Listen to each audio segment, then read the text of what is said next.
I know this is going to seem a little bit uncharacteristic of a video from JV Tech T, but yeah, I didn't really make any tea for the beginning of this video. I probably will for later, because I'm actually doing this rear-world camera test a little bit early. I still have time to make some tea, get a nice shot of the tea using this phone. Hey, it's Joshua Ficara. What's going on, everybody? We are here on the OnePlus 9 Pro. Yes, the highly anticipated phone with the partnership with Hassleblad. Yes, we're going to go through the camera in this real-world camera test. I'm also going to do the unboxing though, so let me get through this intro and then we'll do the unboxing before I give you all of my shots and videos from the LA Zoo. I did schedule some time for it today, and this is the phone I'm bringing. It seems to be becoming a bit of a trend with recent devices that I give you a bit of a tease of the camera test and then rewind the clock so that I can give you the unboxing of the device. But you know what? That's something we definitely have to do with this here OnePlus 9 Pro, because as per usual, OnePlus provided a big package in order to give a nice experience of the unboxing. So let's go ahead and do that. The media kit is of course an experience in and of itself, and once we get past the lid, the bottom portion actually splays out and it is supposed to be like a poster. It is a poster of the moon landing, which of course was shot on a Hassleblad camera. And one quick note, I'll give you my thoughts on the OnePlus 9 in future content. It's just kind of hard for me to juggle all of the devices that have been coming out recently, much less the fact that OnePlus provided both of the devices this time around. For more unboxings of the latest devices and of course real-world camera tests, make sure you hit that like button so I know you like this content, and then subscribe to my channel if you haven't already. One of the big things about this device is that it's going to come with the accessories in the box that include the fast warp charging. But as you can see from some designations on the back of the device, warp charging is not just wired, it is also warp fast wireless charging as well. The materials past the smartphone include the welcome letter, which usually comes with OnePlus devices, as well as, of course, their branding in stickers that you can use to show your brand loyalty. And then, of course, we make it to the actual accessories, which include a warp charging power brick and the charging cable. There's a little bit more in the media box itself, including a couple of cases, one for the OnePlus 9 Pro and one for the OnePlus 9. But the best accessory that came with my review units is definitely the warp wireless charging dock. What's great about this particular charging dock, and I will feature it prominently in my upcoming OnePlus coverage, is that you can actually put the phone in horizontal mode, in landscape mode as well, so that if you do have this charging dock, let's say on your desk or something like that, and you want to get some fast charging done on the phone, you can still enjoy things like media on YouTube and whatnot. And as a quality of life improvement on this wireless charger, the cable is no longer integrated into the base. Now you can actually disconnect it and use OnePlus cables and bricks with it. So the OnePlus 9 Pro is finally out of its box, as I've shown you already, and the first thing that I get really excited about is when you have a phone that is so powerful but it's still pretty svelte. This is a pretty thin device, and with this backing that actually shines really well, we have a good looking phone. The one thing that I will say, however, is that it seems as if OnePlus did not go too far into actually changing the conventions of how their phones are designed. We've seen a few other phones so far this year try to put a spin on the camera hump, but this time around it's less about how the camera hump is designed and more about who they designed it with that Hassleblad logo prominently displayed beneath two large sensors and above two smaller backup sensors. You get curves on the front and the back, but the curve on the front has been minimized a little bit to ensure that you don't have any wayward touches with your palm or with your thumb or anything like that.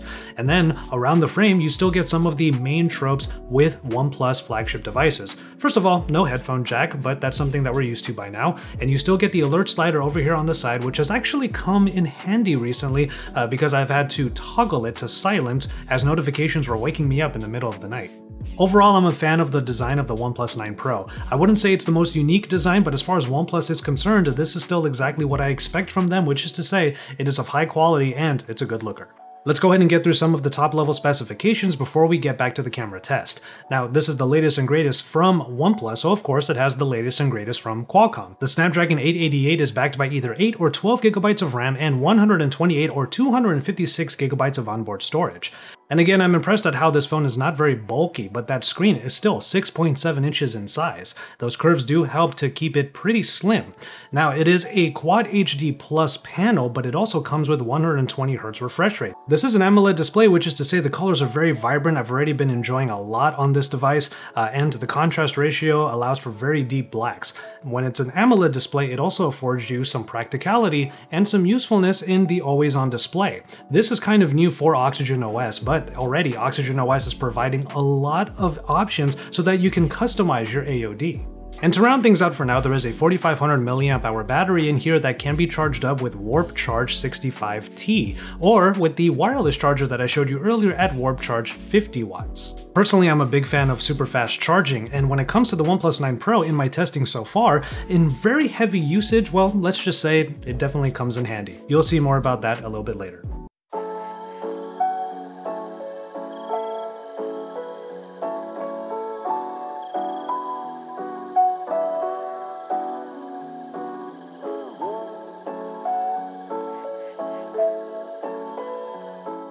Now we'll talk about the cameras, and as I'm giving you the specs, let's go ahead and transition back into the actual camera test. I gave you some examples from the front-facing camera, and that is a 16 megapixel shooter.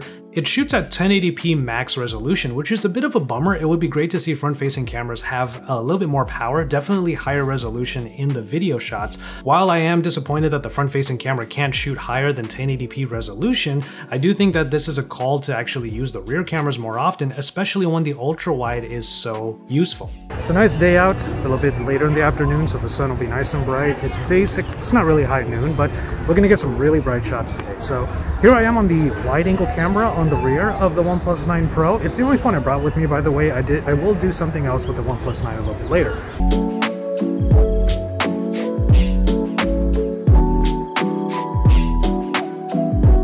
But now the rear cameras have a lot to offer. The main camera is a 48 megapixel Sony IMX789. The ultra-wide camera is also high-powered. It is a 50 megapixel Sony IMX766. As far as the two smaller sensors are concerned, you get an 8 megapixel telephoto lens, and then you also get a 2 megapixel monochrome sensor. Now, I'm not personally very familiar with Hassleblad's color science and how much of that is actually making it to the OnePlus 9 Pro, but pictures coming from the two main sensors are already looking really awesome. Not only is there a high level of vibrancy that I think a lot of you will enjoy coming out of this camera, but it also has really good capabilities as far as dynamic range is concerned. There are plenty of shots that you're going to see here where the sun is literally bearing down on the camera, and it was able to provide a really good result regardless.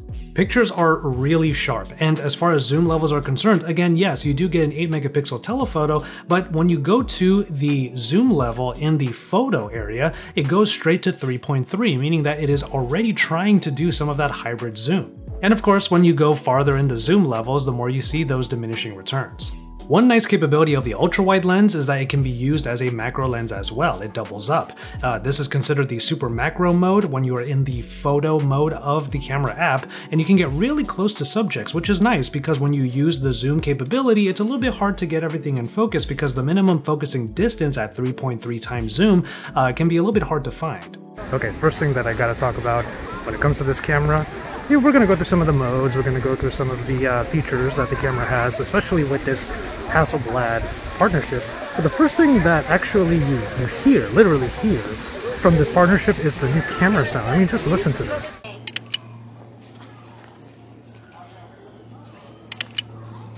Like, do you ever get a new camera and you hear that shutter sound and it just makes you feel so satisfied? It's just such a satisfying sound.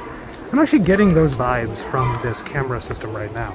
But aside from the occasional flares coming from the sun bearing right down onto the lens, overall I'm finding that pictures are very sharp, they're very pleasing, and definitely the colors are very impressive. I'm definitely enjoying them. Which brings me to a couple of thoughts regarding the whole Hassleblad partnership. If their color science being applied to these sensors, at least on the software end, is definitely what is providing these great results, then I'm all for it. The other part of the Hassleblad partnership, however, is this whole Hassleblad Pro mode. Now the Pro mode only has to do with photos, which is a little bit of a bummer. I don't even see a Pro video mode on this phone, but as far as the Pro mode is concerned, it allows you to shoot in RAW capture, and it only uses the main sensor. So you go a couple steps forward, maybe one step back. And that's totally fine, I totally get that. One of the things that Hassleblad is really trying to do is just provide really good color science in general with the main lens, the 50 megapixel Sony IMX sensor. So the colors hopefully are coming out nice and vibrant, really good, really indicative of what Hassleblad has brought to the table. But as far as the Pro mode is concerned, other than raw capture and high-res capture and some of the settings that you get to change up, I don't see anything that's really different about Hassleblad Pro mode, even though the logo is right there. So far, the photos coming out of the auto mode are pretty satisfying. You just have to be diligent with that exposure slider. Maybe bring it down a little bit when the camera comes in a bit too hot on the exposure. Some thoughts and, let's say, quirks on video. 4K video recording is available throughout the different zoom levels, just not on the front-facing camera, obviously. But one of the quirks about the zoom levels in video is that it's not actually using the telephoto lens.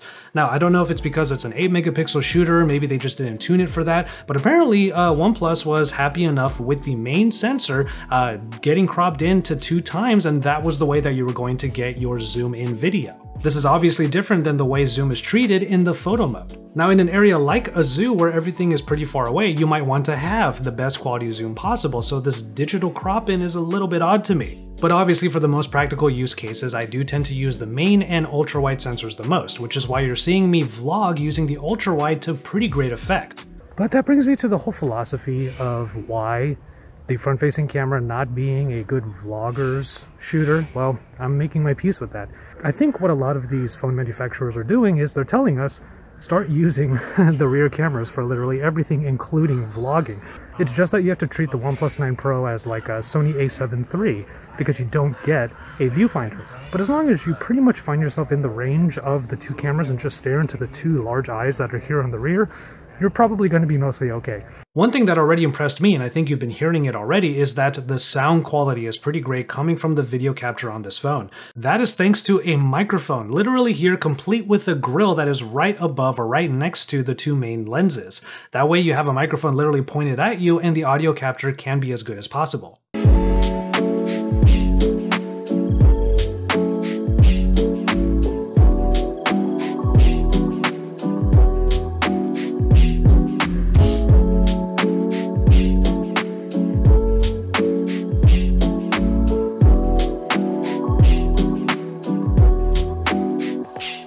Well, clearly it's time to go. I mean, they're corralling these flamingos, telling them to go inside. End of the day. Alright, so let's get back. Take a look at these photos and videos on a computer, see what the quality is like. See you in a bit. Ooh, okay, food coma incoming, but I'm gonna go ahead and get the photos and videos off of the phone, but I also need to plug it in because I need to charge the phone. I'm already down to 25%. Now granted, I have been using the camera heavy today. That's what these real-world camera tests are all about.